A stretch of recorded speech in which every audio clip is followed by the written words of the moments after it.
L'état des droits, il est sur toutes les lèvres des Congolais. En tout cas, c'est les nouveaux credos de nouvelles autorités de la République depuis le 24 janvier dernier. Quels sont les contours de cet état des droits?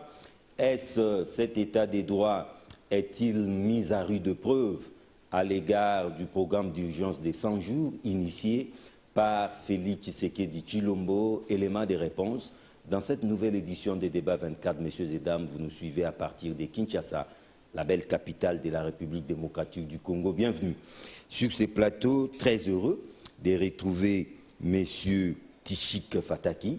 C'est un analyste juridique. Maître Tchik Fataki, je vous l'ai dit, c'est un analyste juridique. Bienvenue. Merci beaucoup, monsieur le journaliste. En face de vous, un expert en passation des marchés. Il s'appelle Monsieur Magloire Landou. Bienvenue. Merci beaucoup, monsieur. Vous comprenez qu'on a fait appel aux experts, un expert en questions juridiques et un expert en passation du marché pour vous parler beaucoup plus des principes au lieu de faire des débats autour des individus. Mais pour planter des décors, je vous invite à suivre cet élément. Le 2 mars 2019, quelques jours après sa prise de pouvoir, le président de la République, Félix-Antoine Tshisekedi Tshilombo, a lancé sur la place de l'échangeur à Limité son programme d'urgence de 100 jours axé sur plusieurs volets, dont les routes, la santé, les écoles, l'eau, l'électricité, la gratuité de l'enseignement et bien d'autres. Pour faciliter la mise en œuvre de ce programme, sur instruction du chef de l'État, un comité technique spécifique de suivi a été mis sur pied au lendemain de cette annonce. Ces comités contenaient une équipe de supervision composée de 9 personnes, notamment les directeurs de cabinet du chef de l'État, Vita Kamere, le 4 directeurs de cabinet adjoints du chef de l'État, à savoir Désiré Cachemire et Bérande, Guilain Nyembo, Getsi Mpanu, Olivier Mondongue et l'ancien ministre des Finances Henri Yave, l'ancien ministre des ITPR Thomas Louaka, l'ancien ministre des Budgets Pierre Kangoudia et Deogracias Mutombo, gouverneur de la Banque centrale.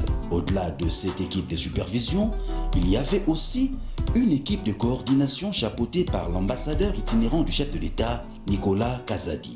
Concernant l'habitat, je vais initier la construction de logements sociaux, notamment des maisons préfabriquées à Maluku, au Congo central, à Bukavu, à Mbujimaï et à Kananga.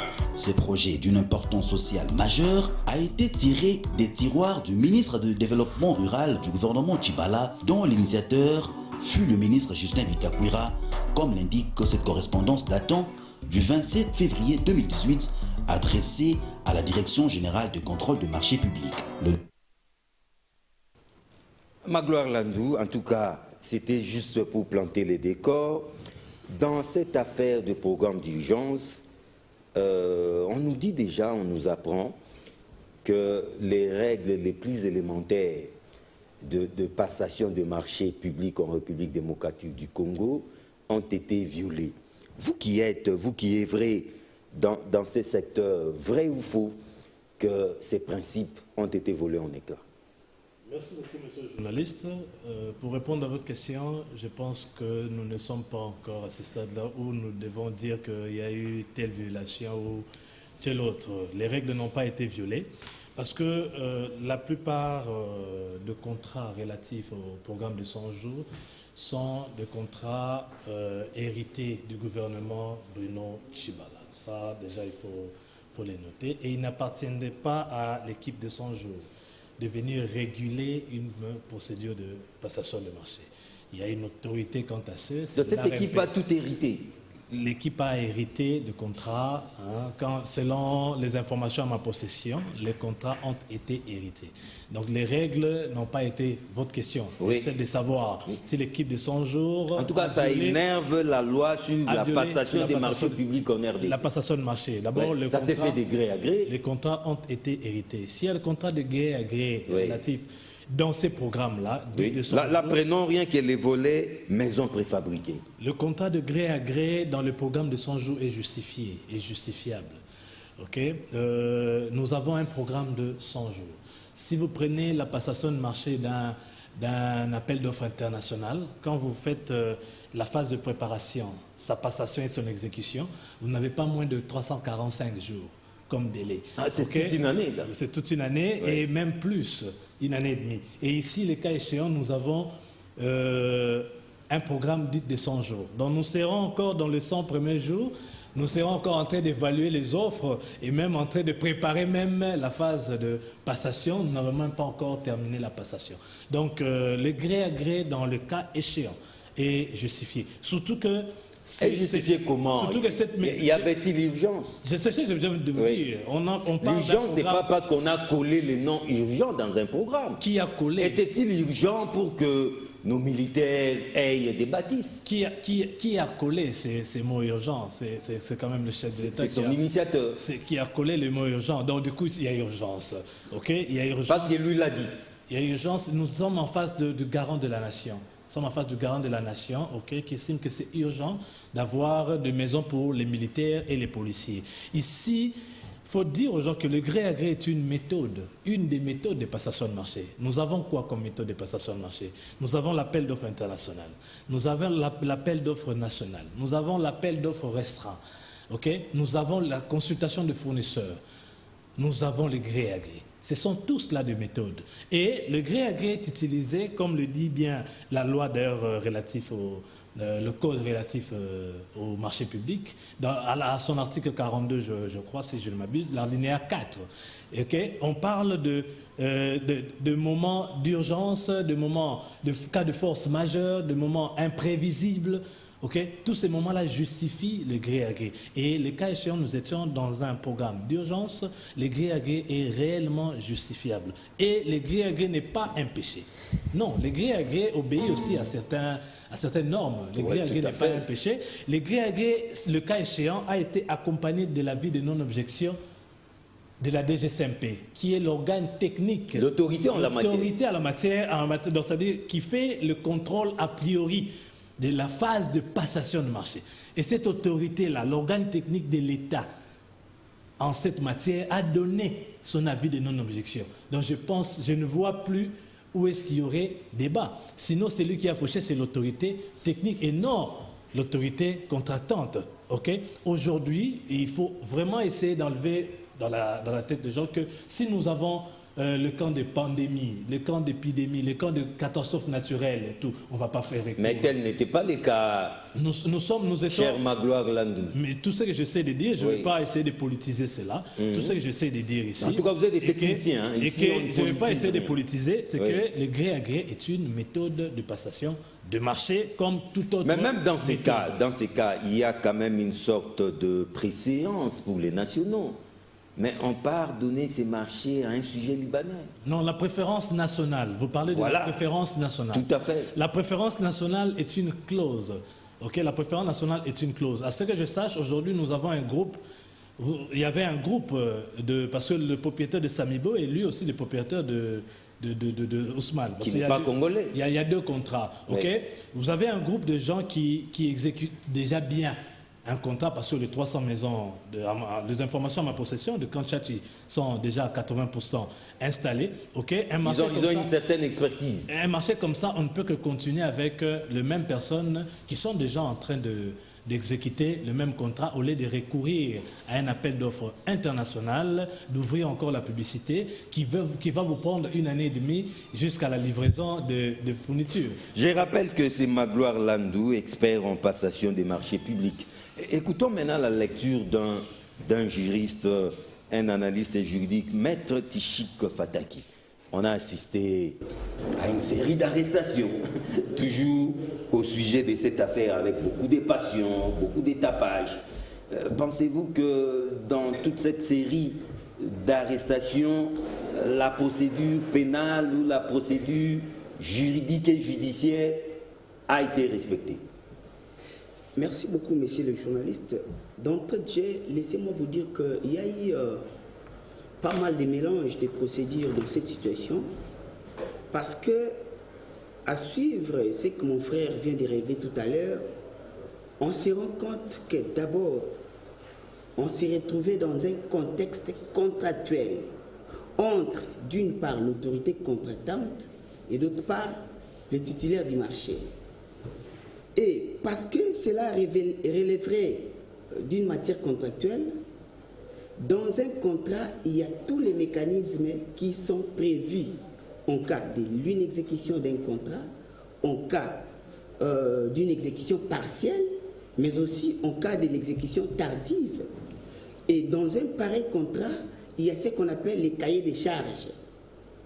Lorsque l'entreprise, soit les titulaires du marché, n'arrivent pas à remplir certaines conditions fixées dans les cahiers des charges, à s'acquitter de ses obligations, à s'acquitter convenablement de ses obligations, on ne peut pas recourir directement devant la justice. Ah bon? Il y a un comité de règlement des différends. Donc on est allé trop vite en besogne. Trop vite en besogne dans ce sens que, jusqu'à la preuve du contraire, les contrats n'est pas résilié. Et lorsqu'il y a violation des matières contractuelles, on peut recourir soit à l'arrangement à l'amiable, soit on se soumet à la sagesse d'un comité ad hoc. C'est à défaut de toutes ces manœuvres-là qu'on peut recourir maintenant à la justice. Ça, c'est dans un cadre purement privé, c'est-à-dire une matière civile ou commerciale. Mais ici, on se rend compte qu'on a escamoté cette étape-là. Mais vous dites bien que c'est privé, civil, mais ici on a l'impression que c'est l'État qui est engagé dans cette histoire, l'État congolais. C'était le programme du chef de l'État. Est-ce que ça a toujours cette nature privée, personnelle? Privé, c'est dans ce sens qu'il s'agit d'un contrat. Lorsqu'on parle des contrats, on fait allusion à une volonté des parties, à un accord de volonté. D'une part, nous avons l'autorité contractuelle qui est l'État, oui. Et d'autre part, nous avons une entreprise privée, donc une personne morale privée. Alors, lorsque toutes ces deux personnes morales signent un contrat, cela n'a rien à voir avec les aspects pénaux. L'aspect pénal pouvait intervenir dans quel sens? Lorsque l'autorité contractante, après avoir signé un contrat avec une entreprise, se rend compte que la personne morale avec laquelle j'avais signé le contrat ne devait pas contracter, faute de capacités et de qualités. Par exemple, si et seulement si il s'avérait vrai que cette entreprise n'existait pas. Lorsque l'entreprise n'existait pas, l'État devrait se rendre compte que j'avais été induit en erreur pour signer avec une entreprise fictive. Là, on va déclencher les mécanismes pénaux pour attirer cette personne-là morale devant la justice, soit pour escroquerie, généralement c'est ça, pour défaut de, parce que la personne n'avait pas qualité, mais s'est présentée avec cette qualité-là que voici, voilà, je suis une entreprise à même de vous fournir de tels services, alors qu'il n'en était pas ainsi. Mais ici, nous sommes devant une hypothèse selon laquelle l'entreprise existe bel et bien. Et d'ailleurs... Ce n'est pas une entreprise fictive. Bon, vous savez... Là, nous parlons de quoi? Des maisons préfabriquées? Nous parlons de la signature de ces contrats entre les entreprises, soit l'entreprise Samibo et le gouvernement. Encore que dans les cas d'espèces... Mais on a cherché l'adresse de cette entreprise, on a trouvé autre chose. Hein? Écoutez, l'expert venait de meubles, tout et tout, ça n'a rien à voir avec une quelconque construction des maisons. L'expert venait de dire tout à l'heure que il y a eu un gouvernement représenté par un ministre des tutelles qui a signé ces contrats-là, à savoir le ministre Bitakwira. Moi, je ne pense pas que dans un gouvernement sérieux, un gouvernement représenté par un ministre intellectuel et sur quoi peut signer, contracter avec une entreprise qui n'existait pas. Je pense qu'à ce niveau-là, déjà, il n'y a pas match parce que on a tous vu la citation après. Non, il y a une entreprise qui existe, mais dont l'objet laisse à désirer. Non, vente de meubles n'est pas préfabrication des maisons. C'est là où aussi beaucoup de gens ignorent. Oui. Dans ces contrats, il y a des entreprises qui ont fait ce qu'on appelle les groupements d'intérêt économique. Ces groupements, Sami Bokongo, Bar, Carmode, préfabriquent. C'est-à-dire, il y a une fusion des deux sociétés qui ont signé. Il y a l'autre société qui n'est spécialisée qu'à la vente de meubles, à la préfabrication des maisons. Mais une autre à la vente de meubles. À la vente de meubles. Ces deux sociétés se sont regroupées pour signer maintenant avec l'État. Là, il n'y a pas de problème. Maintenant, est-ce qu'il s'agirait des sociétés fictives? Cette question est déjà élaguée parce que dans la citation à prévenir, nulle part on a relevé qu'il s'agirait des sociétés fictives. C'est là où on a maintenant une contradiction. Comment, lorsqu'il y a eu la phase préjuridictionnelle, lorsqu'il s'agissait de maintenir une personne en détention, on a évoqué d'autres motifs. Entre autres, il y a eu conclusion, il y a eu passation des marchés de gré à gré avec des entreprises fictives. Ça, c'était parmi les motifs. Il y aurait aussi conclusion des contrats avec une société qui n'était spécialisée qu'à la quincaillerie, alors que l'objet du contrat serait la fourniture des produits pharmaceutiques. Oui. Déjà, de par cette contradiction-là, observée dans la phase préjuridictionnelle, balayée par un revers de la main devant le juge, parce que lorsqu'on a déféré les prévenus devant le juge... Non, mais les magistrats instructeurs peuvent instruire, si je peux me permettre, à charge et à décharge. Lorsqu'on parle Nous étions dans une phase préjuridictionnelle. Il peut se rendre compte que la voie que j'ai empruntée n'est pas intéressante, il peut se rétracter. Là, vous avez raison. Lorsqu'on dit les magistrats peuvent instruire à charge et à décharge, cela veut dire quoi? On vous a qualifié, on vous a déféré devant la justice pour avoir volé les téléphones de maître Fataki. Oui. Les magistrats, en instruisant, se rendent compte que vous n'avez pas volé les téléphones. Tout au long de l'instruction, ils se rendent compte que lorsqu'ils vous posent des questions et vos réponses ne convergent pas avec la qualification, soit les charges... C'est peut-être de l'abus de confiance. Raison pour laquelle les magistrats peuvent soit ne pas retenir l'infraction du vol. Ou les requalifier. Ou tenir, soit instruire, instruire la charge, c'est-à-dire il confirme que oui, j'instruis par rapport au vol, il a volé. Mais lorsqu'il veut instruire à décharge, cela veut dire qu'il se rend compte qu'il n'y a pas assez d'éléments probants pour consolider la thèse de l'infraction de vol. Là, il disqualifie, il met de côté cette infraction-là de vol. Mais les faits restent les mêmes. Quand on dit que j'ai déféré M. John devant vous pour avoir soustrait frauduleusement mon téléphone, les magistrats ne doivent se limiter qu'à ces faits-là. Mais par rapport à la qualification, ça revient aux magistrats de retenir les vols, soit l'abus de confiance, soit considérer qu'il s'agit d'un recel, soit d'un recel frauduleux. Maintenant, une fois devant le juge à son tour ne doit pas se fier intégralement à ce que les magistrats lui rapportent. Il peut disqualifier, requalifier, soit maintenir la même qualification faite par les magistrats. Dans les cas d'espèce, j'ai relevé d'abord certaines incohérences. Vous chutez, hein, parce que... Certaines incohérences. Il s'agit d'une matière... non, nous sommes en train de fournir une analyse. Ouais. Nous sommes en train de donner notre réflexion. D'entrée de jeu, nous avons entendu qu'il s'agirait d'une matière contractuelle. Il faut se poser des questions. Il y a eu abus dans les chefs de l'entreprise contractante. Lorsque cette entreprise n'a pas su à temps utile exécuter ses obligations, quelles étaient les clauses contractuelles prévues dans ces cas d'espèce? Est-ce qu'il a fallu résilier les contrats? Il a fallu lui accorder encore un temps pour se faire? Soit il a fallu recourir directement devant le juge pénal. L'intervention du juge pénal n'est envisageable que lorsqu'il s'agit de faits pénaux, alors qu'ici il y a un contrat en cours d'exécution. Jusqu'à ce jour, ce contrat n'est pas résilié.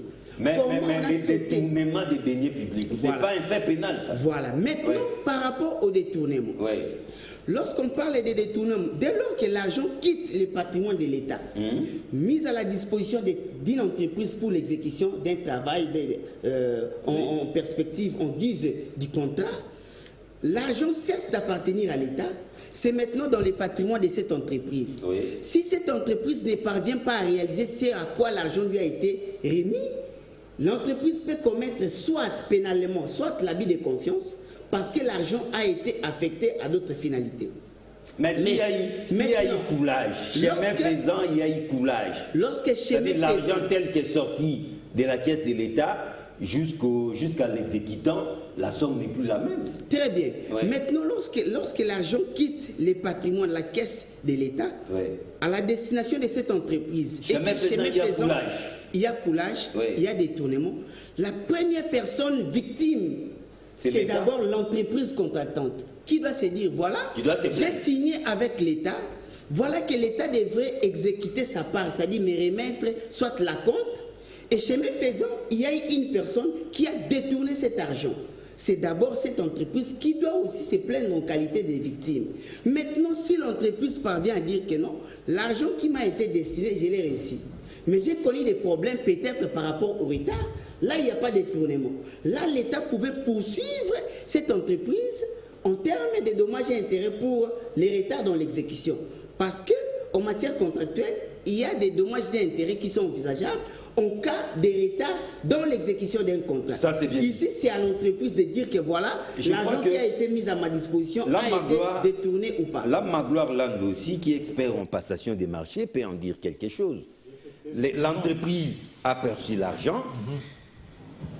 L'ouvrage devait être peut-être remis entre les mains de maître d'ouvrage pendant telle période. Arrivé à cette période, cette entreprise n'est pas en mesure de remettre l'ouvrage. Qu'advient-il? Bon, déjà ici, je pense que dès le départ, il faut enlever ces termes de détournement. Okay? Donc il n'y a pas de détournement. Il faut enlever ça. Parce mais vous n'êtes pas juriste. Parce que faut enlever ça parce que en procédure de passation de marché et même de son exécution, dès qu'il y a une première facture, dès qu'il y a une facture payée et que l'entreprise reconnaît en tant que personne juridique, reconnaît avoir reçu cette même somme-là, il n'y a pas de détournement. Cet argent maintenant appartient à l'entreprise. C'est l'entreprise qui va dire qu'à ce stade... Pour exécuter un travail bien précis. Bien précis. Oui. C'est l'entreprise qui va dire qu'à ce stade, j'ai reçu autant. J'ai telle marge de charge. Personnel, main-d'œuvre, tout ce qui va avec, manutention. Matériel. J'ai telle marge d'achat de matériel. J'ai telle marge de bénéfices. Ça, c'est maintenant l'entreprise qui gère dans son compte. Donc, je vois déjà mal que l'argent quittait le trésor public, arrivé à destination, le fait que ça arrive et que l'entreprise entre déjà en possession de cet argent qui lui est dû par rapport à un contrat, détournement, déjà, il faut enlever ces termes-là parce qu'on aurait compris que ça s'efface avant. On attend l'ouvrage ne vient toujours pas. L'ouvrage ne finit pas. Un instant, là c'est une autre paire de manches. Ok? Là c'est le retard de livraison. Là nous sommes dans le retard de livraison. Et les cas échéants, les maisons préfabriquées ne sont pas dans un marché de travaux. Non, nous sommes dans un marché de fournitures. Maisons préfabriquées. Maisons préfabriquées, ce sont des fournitures. Ce ne sont pas des travaux, on conçoit quelque chose, on installe. On monte quelque chose. Nous sommes dans un marché de fournitures. Et ici, dans ces marchés de fournitures, selon les informations mises à la place publique, un marché de 57 millions, dont on a déboursé, le deuxième contrat bien sûr, 2 millions, moins de 2 millions et demi, donc 2 millions 400, ok, sur 57 millions. Or, la loi prévoit que vous payez, l'État paye 20%. Au lieu de, là nous ne sommes même pas à 5%, parce que 5% ça serait 5 millions, 10% ça serait 5 millions 700, 5% c'est vraiment plus, 2 millions 800 ou 2 millions 700 quelque chose. Nous sommes à moins de 5%, nous sommes à 4, quelque chose de pourcent, sur 20% prévu par la loi d'être payé. Ok? Et l'argent a été, le chef de l'entreprise a reconnu avoir reçu de l'argent.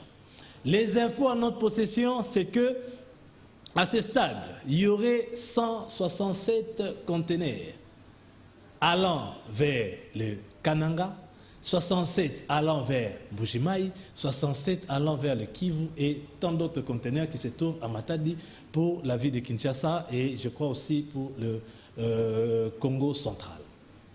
Ok? Donc ici, déjà le fait que malgré que l'entreprise ait reçu moins de 20% prévu par la loi, l'entreprise se déploie à livrer la marchandise, bien qu'en retard. Donc nous avons ici un contexte où l'État a un retard de paiement et l'entreprise a aussi un retard de livraison, chose qui est une conséquence logique. Parce que je livre par rapport à ce que vous me payez. Vous me payez 10 $, je livre à hauteur de 10 $. À moins que l'entreprise, il y a des entreprises qui peuvent préfinancer. Il y a des entreprises qui peuvent préfinancer et introduire la facture, attendre le remboursement. Comme l'entreprise qui a exécuté les travaux au Sénat. Ok. Elle a préfinancé. Ok. C'est juste un exemple. Juste un exemple, merci beaucoup. Donc ici, le cas échéant, c'est que il n'y a pas de détournement dès lors que la personnalité juridique, que l'entreprise reconnaît avoir reçu de l'argent et dit que je suis en pleine phase d'exécution. Donc nous sommes dans une situation de retard. Que dit la loi dans le cadre de retard? Ok? Oui. Nous sommes là dans un contexte. Et surtout si le retard porte préjudice à l'une des parties. Nous sommes là dans un contexte de contentieux. Ok? La loi prévoit qu'il y ait des règlements à l'amiable. D'abord. Est-ce qu'on a tenté un règlement à l'amiable? Selon les informations à ma possession, non. À ma connaissance, non. La loi prévoit qu'un règlement à l'amiable, parce que ça peut être dû à des intempéries, ça peut être dû à un problème du port de Outre-mer, de l'océan, le port d'Anvers, ok, a connu des problèmes, l'entreprise peut écrire. Ça peut être aussi à la pandémie, ça peut être dû à la pandémie, coronavirus, ça peut être dû à beaucoup de choses, on peut se mettre ensemble, on règle le problème à l'amiable. Deuxièmement, il y a le règlement de contentieux, dont les attributions sont déférées à l'autorité de régulation des marchés publics, l'ARMP. À ma connaissance, il n'y a pas eu ces règlements de contentieux. Ok? Troisième phase, on peut aller dans le pénalité. C'est-à-dire que les bénéficiaires, dans le contrat, imposent toujours des pénalités. C'est-à-dire, à telle date, si on n'a pas gain de cause, chaque jour, l'entreprise va payer une pénalité de autant. Et puis après, on peut aller dans la résiliation de contrat.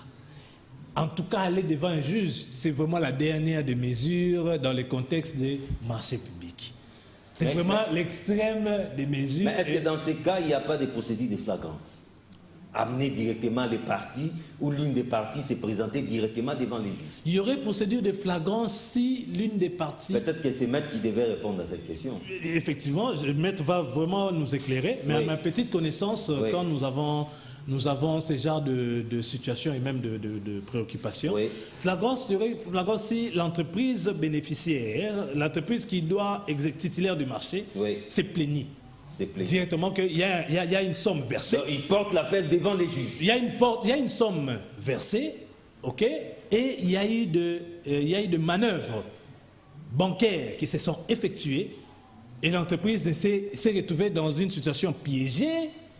Ok, une situation alarmante, l'entreprise peut dire, là il y a un flagrance, je viens de voir qu'il y a des malversations, il y a des trucs. Est-ce que l'entreprise s'est plainte? Je pense que non. Ici, nous avons eu un cours normal de procédure.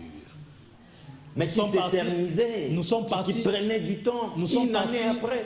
Nous sommes partis, à ce que je sache, je me souviens d'un conseil des ministres. Je crois après la visite du chef de l'État de Saut-de-Mouton et autres, le Conseil des ministres reconnaissait n'avoir pas décaissé. Le gouvernement reconnaissait, vous êtes journaliste, d'avoir pas décaissé en temps les sommes. Quel était les causes avec le Saut-de-Mouton? Avec le Saut-de-Mouton et autres. Donc ça peut être dû à cela, puisque le gouvernement reconnaît cela. Donc, c'est-à-dire l'entreprise est dans une situation où elle connaît un retard de livraison des matériels. Nous sommes vraiment très loin de parler d'un vol, de parler d'un détournement. Sinon, c'est seule l'entreprise titulaire du marché qui doit monter au créneau et dénoncer cela.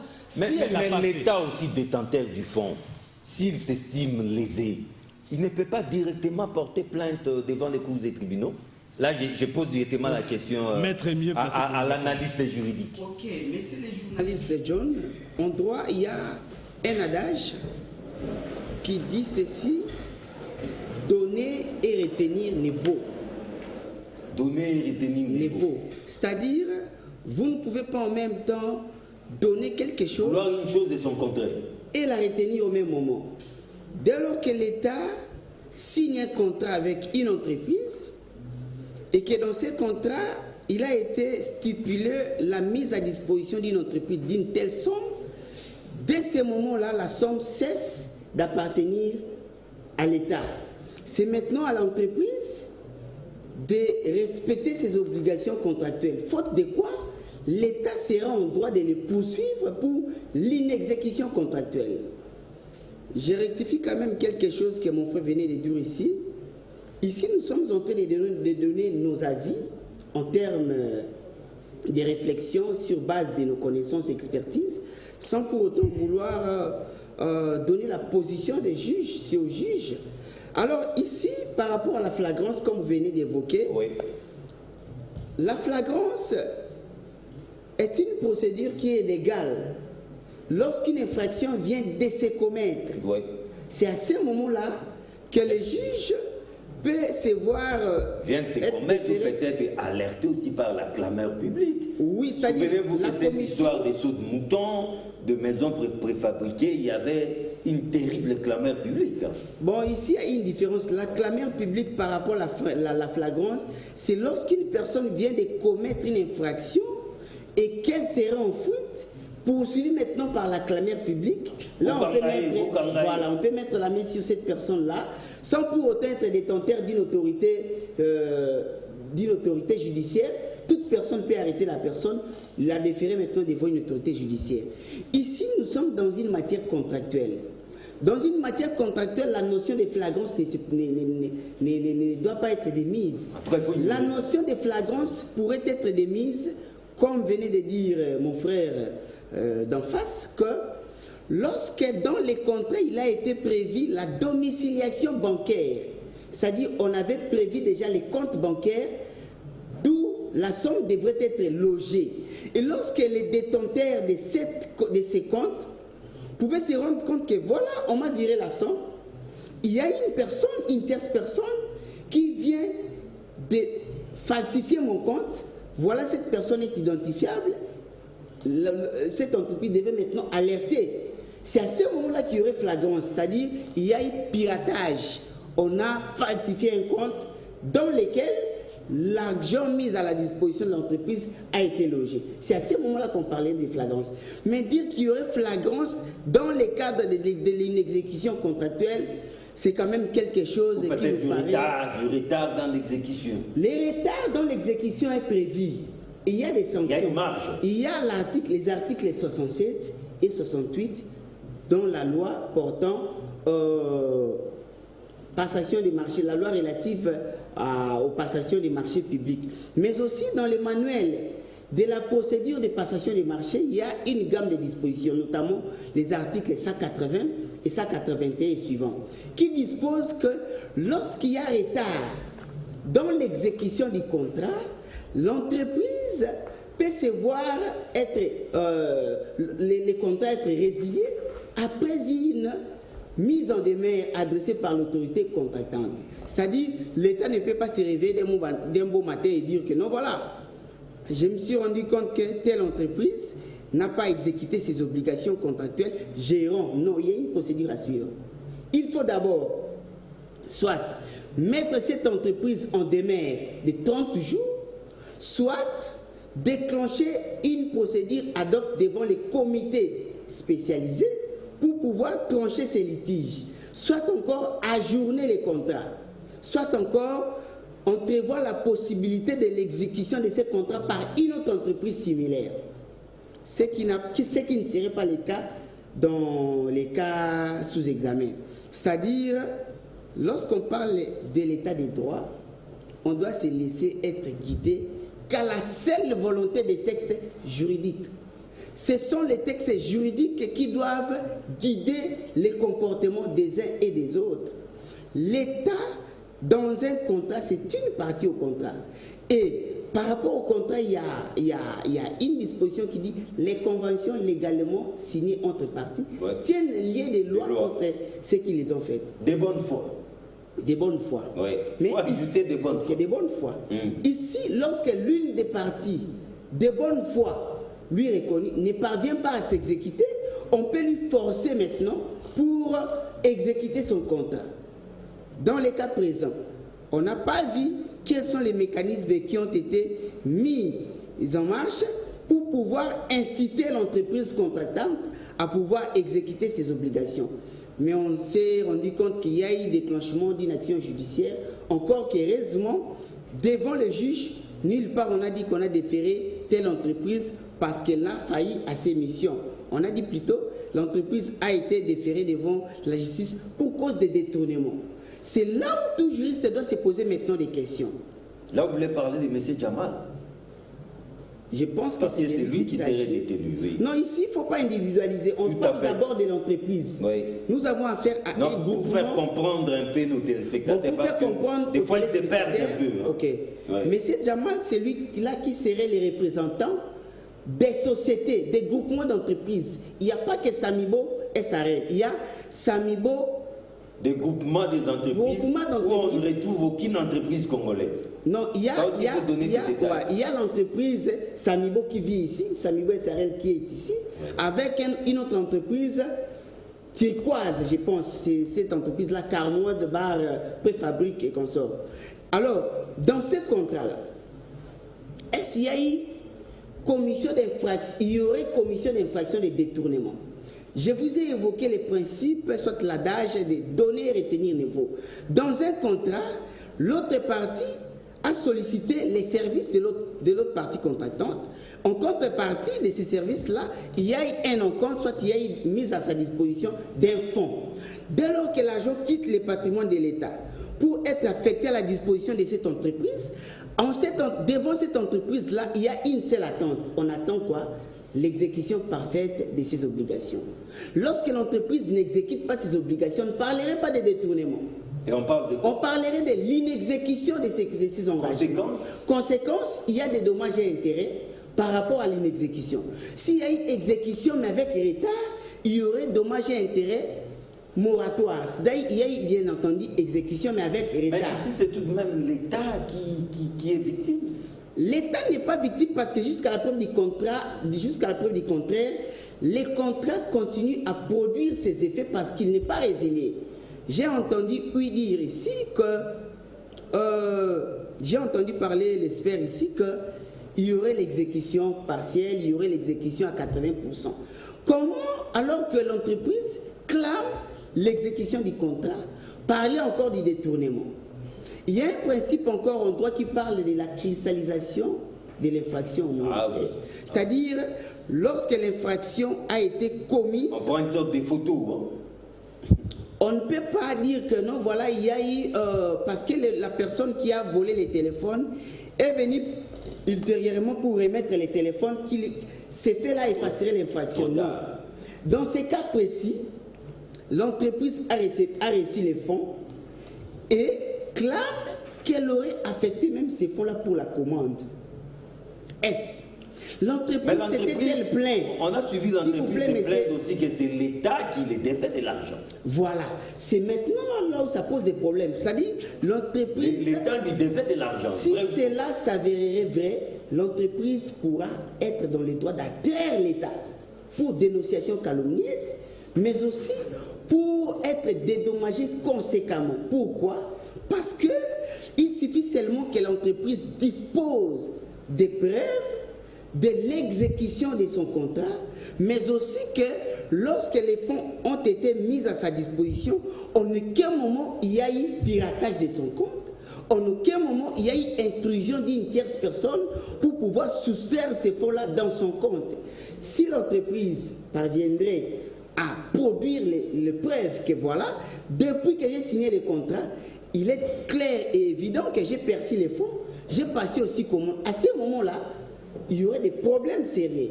C'est-à-dire, l'État devrait vérifier, est-ce l'argent qui a été mis à la disposition de l'entreprise ont été bel et bien logés dans ces comptes-là? Si l'argent serait logé dans ces comptes-là, est-ce l'entreprise les a affectés par rapport à l'objet contractuel? Si l'entreprise n'aurait pas affecté cet argent-là pour l'objet du contrat, on pouvait déférer maintenant l'entreprise devant la justice pour d'autres infractions. Par exemple, abus de confiance. Abus de confiance, il y a eu contrat préalable. Il y a eu l'objet du contrat, mais voilà que l'argent a été affecté pour d'autres fins que celles pour lesquels le contrat a été initialement signé.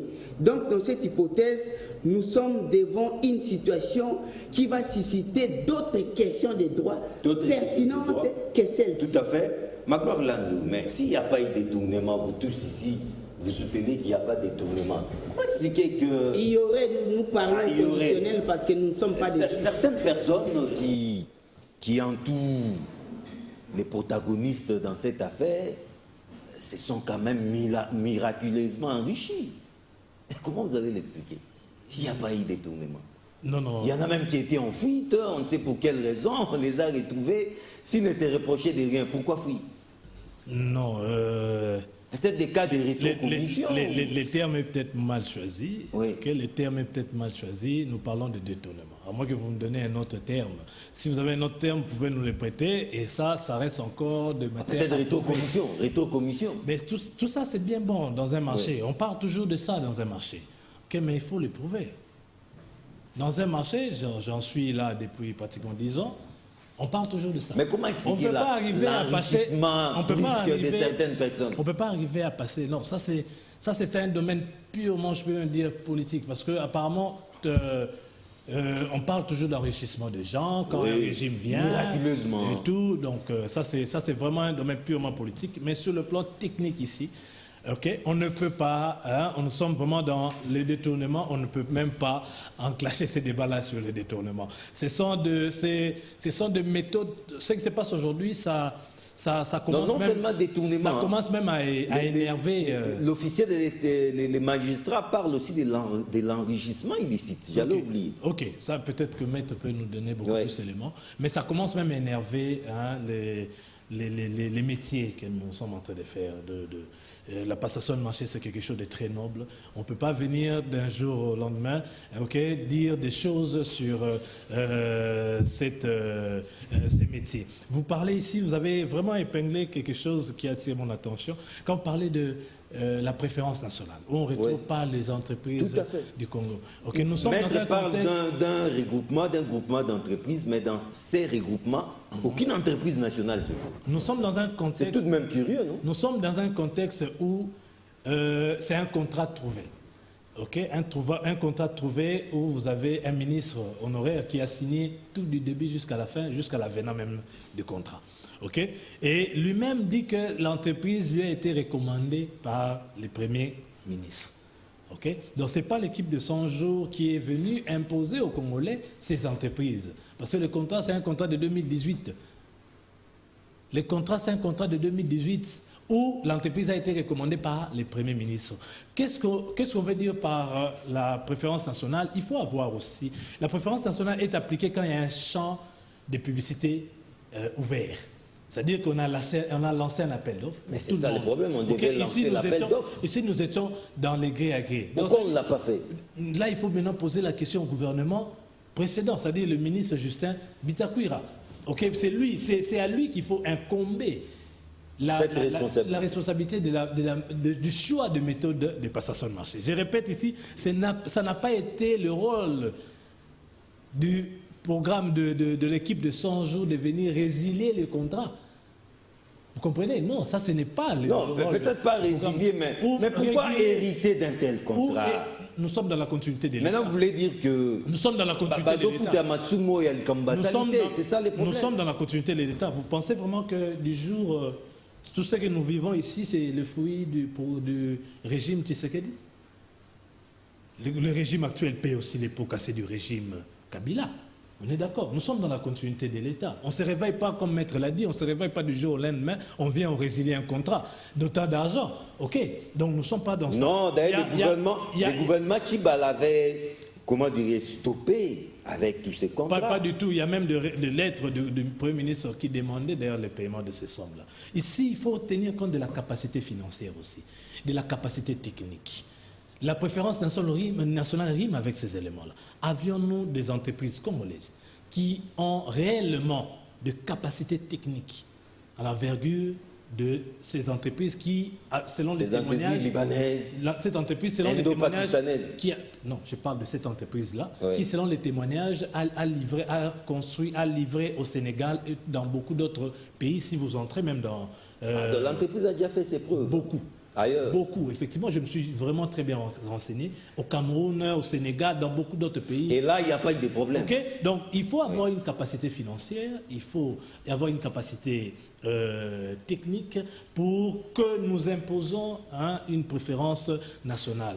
Mais ici, il faut dire que le comité 100 jours n'est pas responsable de cette non-préférence des entreprises en tout cas, nationales. ça, c'est Bitakou. OK? Oui. Et je viens épingler ici quand l'entreprise Samibo s'est sentie lésée, a interpellé le chef de l'État. Nous suivons tout de près. L'entreprise a interpellé le chef de l'État par sa lettre du 29 janvier, reçue par le chef de l'État le 3 février. Avec accusé de réception. Avec accusé de réception. L'entreprise s'est plaignée, demandé l'implication personnelle du chef de l'État pour les paiements. Parce qu'elle était déjà en train d'évoluer, mais l'État était en retard d'évolution en termes de paiement. L'entreprise a écrit une lettre de 2 pages. Donc, vous voulez dire quelque part, l'entreprise commençait à préfinancer les projets. L'entreprise s'est sentie lésée. Oui. Je crois, c'est pourquoi le DG de l'entreprise a parlé que l'État me doit.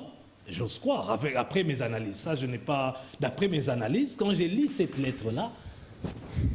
En tout cas, il était en avance des travaux par rapport au fonds lui alloué. Et il y avait même certaines marchandises qui étaient menacées dans différents ports, dont le port de Dar es Salaam, le port de l'Angola, le port de l'Angola qui est tout près de Kanangala, et ce depuis 4 mois. L'entreprise a parlé de 4 mois. Les histoires, la marchandise est déjà au port, mais je suis bloqué. Et quelle a été la réaction du chef? Je ne connais pas la réaction, je n'ai pas à ma disposition la lettre de la réponse du chef d'État. Certainement, c'est le directeur de cabinet qui devait répondre. Je n'ai pas à ma disposition cela. Donc, on voit ici que nous sommes dans une situation où il y a un paiement, où il y a des preuves de paiement. L'entreprise titulaire du marché reconnaît avoir entré en possession de ces fonds, de cet argent, pour faire un travail tel que stipulé dans le contrat. C'est fait.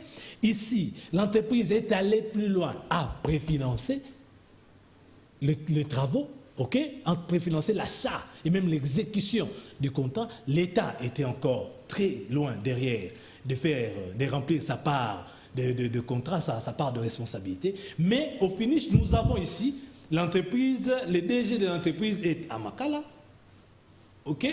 et d'autres personnes de l'État qui ont eu à contracter avec lui se retrouvent à Makala. C'est cette nuance-là que peut-être que c'est maître en tant que juridique qui va nous expliquer. Lui donner la parole. C'est cette nuance-là que nous essayons de comprendre, parce qu'on ne peut jamais en passation de marché procéder de la sorte. En tout cas, nous avons piétiné les normes. Nous avons entorsé la procédure et même la loi relative au marché public. Parce que vous passez la parole au maître. Maître, on n'a pas seulement parlé de détournement des fonds, enrichissement illicite, mais blanchiment des capitaux aussi, blanchiment d'argent. Les griefs sont quand même énormes. Oui, John.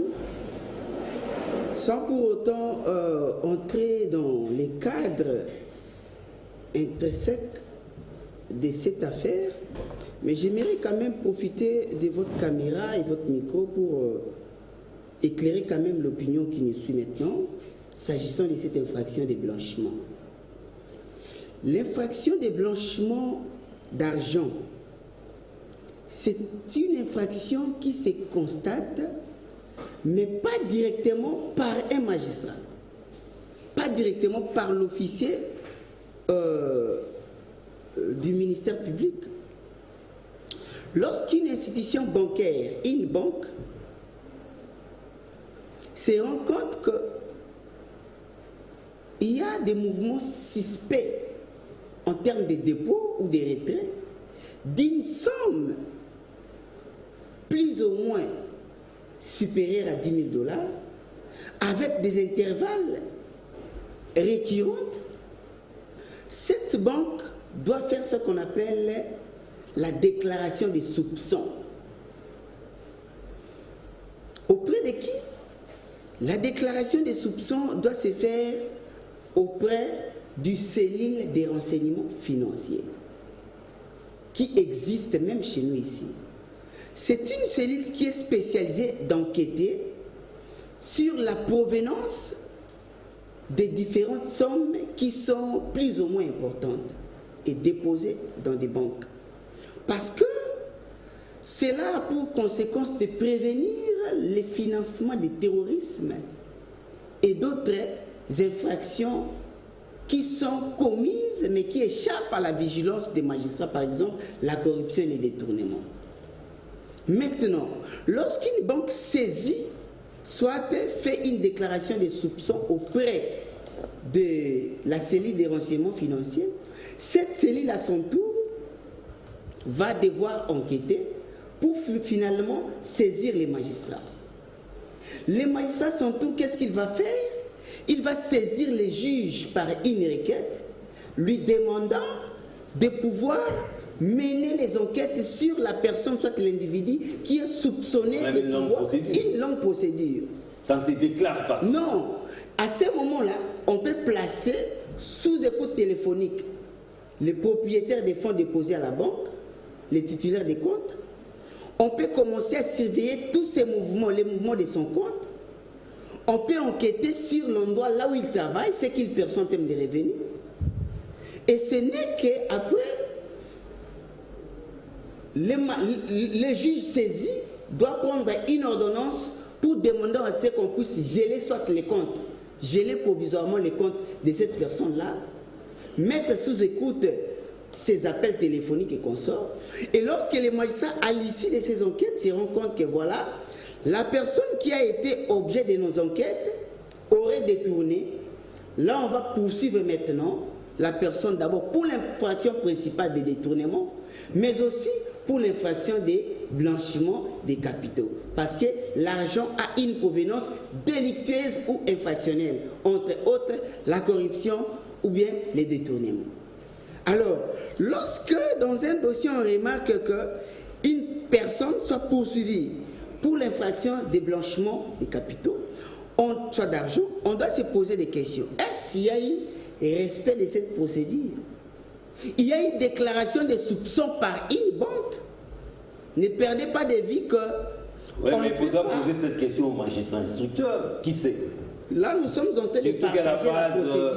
La phase, à ce niveau-là, la phase préjuridictionnelle est secrète et inquisitoriale. Voilà, tout à fait, vous le savez. La procédure de déclaration, la procédure qui vient au prélude de la constatation de cette infraction n'est pas une procédure qui doit être à l'insu de la personne qui fait objet de ces poursuites-là.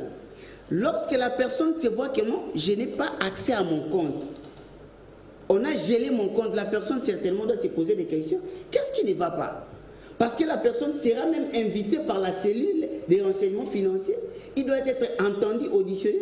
On doit lui poser des questions de savoir, vous travaillez où? Vous gagnez comment? Peut-être la personne ne gagne pas, mais elle aurait bénéficié d'un don, d'une offre peut-être. Alors la personne doit tout justifier cela. C'est une procédure qui connaît quand même, peut-être chez nous, c'est la première, parce qu'on a connu plusieurs régimes. On n'a pas, soit on n'a pas écouté une telle personne être poursuivie pour blanchiment des capitaux. Oui, mais si on parle surtout dans les secteurs de terrorisme international. Nous sommes dans un pays de la jeune démocratie. Nous sommes en train de tâtonner avec probabilité de CRR. Nous osons croire qu'avec les temps, on va mettre à la disposition des magistrats des moyens conséquents. On va aussi mettre à la disposition de cette cellule-là des moyens conséquents parce qu'une telle infraction ne se déclenche pas comme ça, comme d'un coup de baguette magique. Non, voilà, tel a commis l'infraction de blanchiment d'argent. Non, c'est une procédure. Il y a la loi portant lutte contre le blanchiment des capitaux et financement du terrorisme. Et dans cette loi, on a tout prévu. Et comme nous prenons l'état des droits, et encore que je dois vous rappeler que l'état des droits ne doit pas rester comme un vœu pieux, soit un slogan mystificateur ou galvanisateur pour faire allégeance aux gens que non, nous sommes dans un état des droits. L'état des droits implique le respect total des textes. Nous avons les traités, soit les textes qui sont de portée universelle. Nous avons la Constitution. Nous avons aussi d'autres lois nationales. Alors, dans les cas d'espèce, comme vous m'avez posé des questions, dans les cas de ce dossier, avec l'évolution des instructions devant les juges, nous allons voir, nous tous, nous sommes en train d'observer, est-ce tout au long de l'instruction, le ministère public arrivera à produire l'éventail des éléments d'enquête. Soyez patient alors, mais nous sommes patients.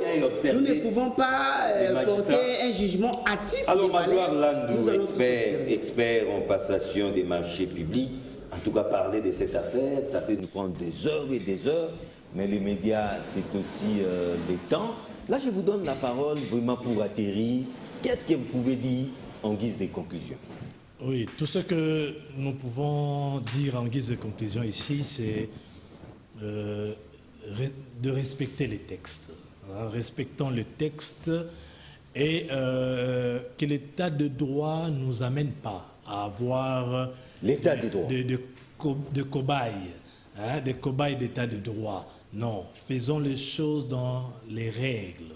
Okay? Les règles de l'art. Les règles de l'art. Nous avons une loi, nous avons des manuels, des décrets portant un manuel des procédures de passation de marché, et nous avons beaucoup d'autres documents, les directives de la Banque mondiale qui nous a accompagnés pendant longtemps, les directives de la Banque africaine de développement qui a accompagné notre pays pendant longtemps, en cas de jurisprudence, tout ce qui va avec. Nous ne pouvons pas. Okay, nous devons quand même édifier les téléspectateurs. Les cas échéants du procès à Makala, puisque de ça il s'agit, les cas échéants, nous ne pouvons pas parler de détournement.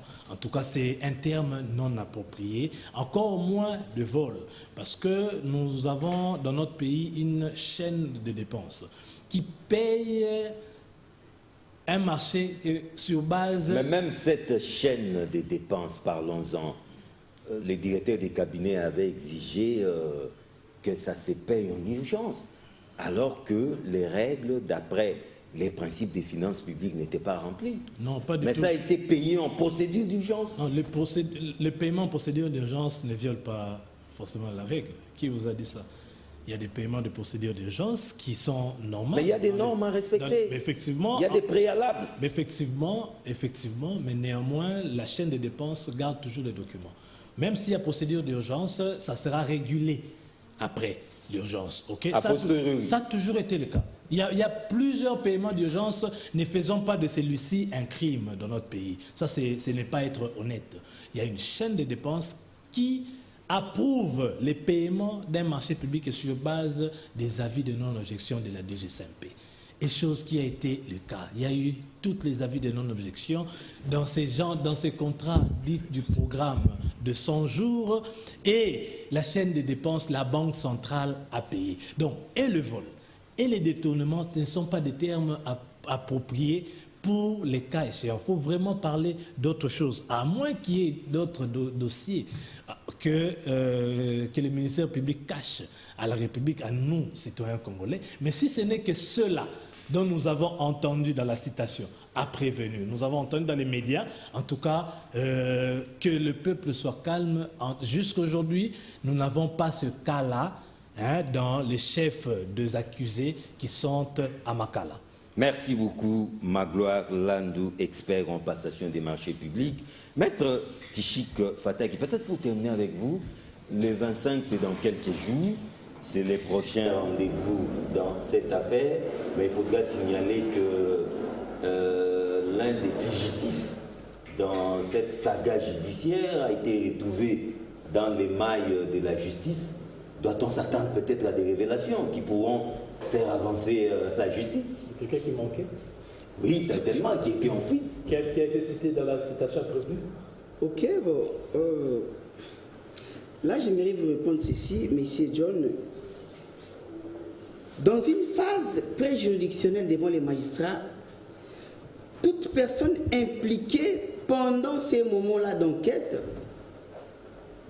même si la personne serait fugitive, il suffit seulement que les magistrats aient à constater qu'il y ait une dose de culpabilité dans les chefs de cette personne-là. Même si elle est absente, elle sera déférée devant le juge. Son absence physique ne vaut rien dire parce qu'elle peut être condamnée par défaut. Mais quand on lui met Mais lorsque vous remarquez que pour le même dossier, si cette personne-là serait impliquée pour le même dossier qui est fixé devant le juge, son nom ne s'y retrouverait pas. Là, dites-vous déjà que c'est peut-être une personne... mais peut-être cette personne en cabale, en fuite, a paniqué pour rien. Il pouvait peut-être être entendu comme renseignant. C'est l'une des hypothèses. Cette personne en cavale, c'est l'une des hypothèses. Lorsque la personne est impliquée dans un dossier, invitée devant les magistrats, lorsque vous voyez une invitation, dites-vous que je suis renseignant, soit témoin. Lorsque vous voyez qu'il y a un mandat de comparution, dites-vous que je suis auteur ou complice ou co-auteur. Ok? Alors, lorsque la personne voit une invitation devant lui et que cette personne prenne fuite, nous sommes dans l'hypothèse tout à fait normale d'un homme moyen, d'un Congolais moyen, qui n'est pas passé dans une école de droit, qui peut se dire que non, voilà. Non, il y a peut-être ce qu'on appelle la peur morbide. Mais il se reproche de quelque chose. La personne... pourquoi paniquer? N'avez-vous pas appris ici qu'une personne qui n'avait pas porté les cache-nez, simplement parce que les policiers l'ont interpellé, monsieur, la personne commence à prendre fuite. Peut-être on pouvait lui prodiguer des conseils. Non, mais cette personne-là sait qu'il n'a pas porté les cache-nez. Il avait quelque chose à se Non, il y a ceci. La personne en prenant fuite, devant là-bas,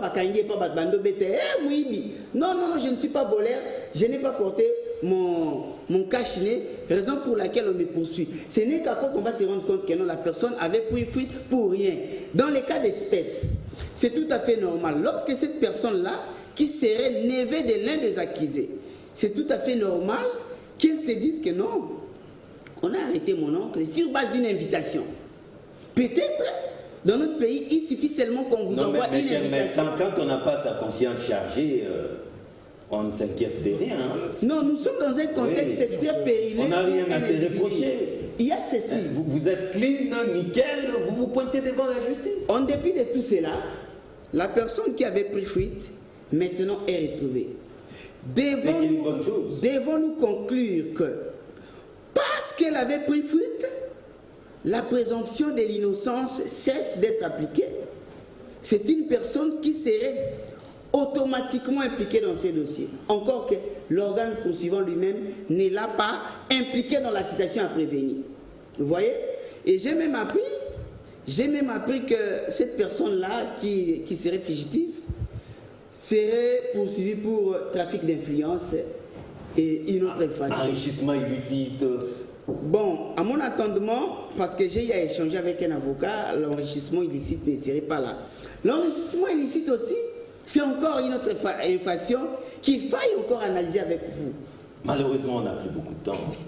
L'enrichissement illicite, c'est une infraction qui ne se constate pas comme par un coup de baguette magique. Parce qu'on voit cette personne avec des immeubles. Il va falloir enquêter autour de cette personne-là, sa configuration familiale, sa configuration amicale, sa configuration relationnelle. A-t-il gagné à la loterie, tout ça? Voilà, il y a plusieurs aspects des choses qui peuvent rentrer dans la ligne des comptes. C'est-à-dire, jusque-là, toute personne arrêtée, poursuivie, jouit de la présomption de l'innocence.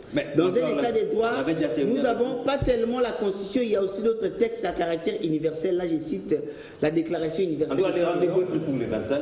C'est très Merci beaucoup. Relatif toujours à en une phrase. Relatif à ces dossiers, oui. Je pense quand même que nous sommes allés un peu trop vite en besogne avec les pensées sur la personne du fugitif. Oui, okay? En tout cas, il n'est plus fugitif. La personne du fugitif a constaté. Il est déjà entre les mains de la justice. A constaté qu'il y a eu un poids lourd qui s'est reproché, non plus de rien. Jusqu'aujourd'hui, il dit qu'il se reproche de rien. Il dit qu'il est innocent, qui est allé comme invité renseignant, qui n'est jamais rentré à la maison. Et moi, poids léger, même si je me reprochais de rien, probablement, j'ai le même traitement qui m'attend. Nous demandons une justice équitable, juste, et puis nous appelons à nos juges à un sens élevé. Merci beaucoup. Et même du texte régissant notre... Merci beaucoup en tout cas, chers téléspectateurs. Là, nous avons fait appel à deux experts. l'un expert en passation des marchés publics, en la personne de Magloire Lando. Merci beaucoup. Je crois qu'on aura encore besoin de vous tout prochainement, peut-être après les procès. Je suis à votre disposition. Et un autre expert, lui, c'est un technicien du droit, avocat, et on l'a reçu comme analyste juridique, en la personne de Maître Tichik Fataki. Merci beaucoup. J'espère que cet échange a été fructueux. Vous l'avez remarqué, on a évité des débats autour des individus. On a essayé de poser les principes. Et c'est à vous de juger. Retrouvez ces magazines en rediffusion. Déjà, c'est samedi à partir de 10h30 et les dimanches à partir d'1h30. Sinon, retrouvez-moi avec le même plaisir le vendredi prochain. Au revoir.